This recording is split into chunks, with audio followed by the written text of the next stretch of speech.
Monet is my favourite artist, and the reason I was at the National Gallery in London to begin with.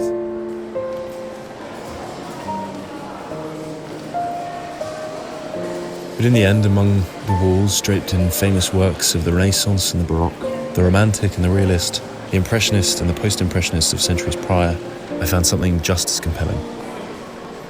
The people. Then came the question, why am I people watching in an art gallery?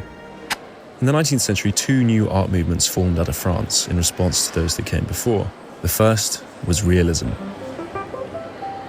The French realist movement was characterized as a reaction to the romanticism of the period.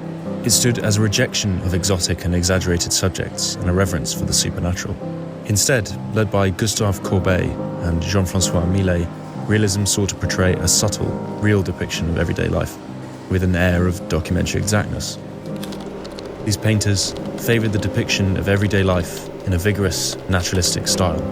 They captured a raw, unsentimental yet dignified vision of existence.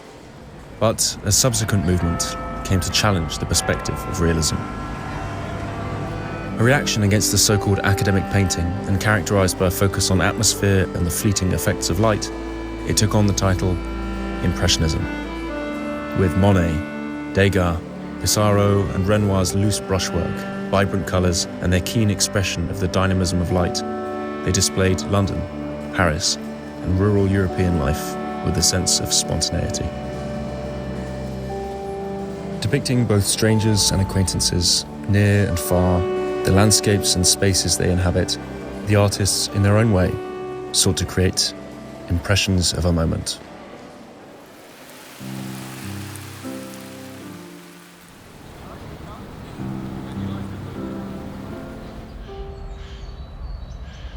When we think about the concept of people watching, most of us have an understanding that it's an attempt by the observer to extract a kind of truth from what's scientifically referred to as a TPE.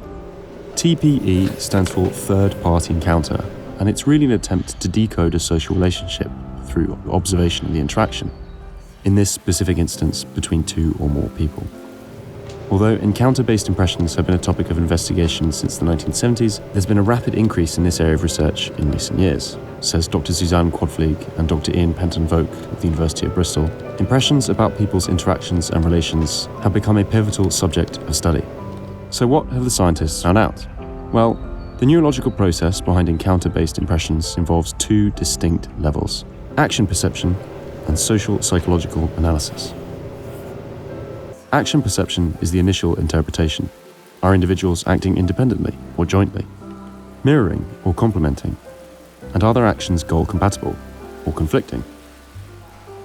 Next is the social psychological analysis. This adds context. It considers demographics, interaction characteristics, and relationship implications to deepen the assessment. But what function does this serve? And are the results accurate? Well, the scientific consensus is that this is a result of evolutionary pressures, given that humans must forge close bonds with others to survive in the face of adversity. This was a fundamental proposal of Charles Darwin's in his work, The Expression of Emotions in Man and Animals. The movements of expression reveal the thoughts and intentions of others more truly than do words. Expression in itself is certainly of importance for the welfare of mankind. Encounter-based impressions aid in navigating social dynamics by identifying threats, recognizing allies, and assessing group relationships. But the outcomes aren't always consistent. In a 1996 study, it was found that observers overly relied on misleading cues from participants, such as number of smiles, when judging rapport, emphasizing a dependence on ambiguous visual signals. And analysis accuracy varies based on situational context, observer intent, and involvement of any neurodevelopmental conditions.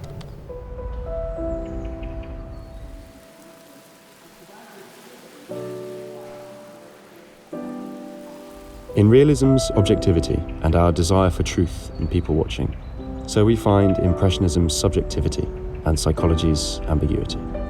In Monet's loose brushwork and layered colouring, a reflection is rendered of how our brains process and understand fleeting social cues, sometimes correctly, but often with our own personal interpretation. In the art, we find people, and in the people, we create the art.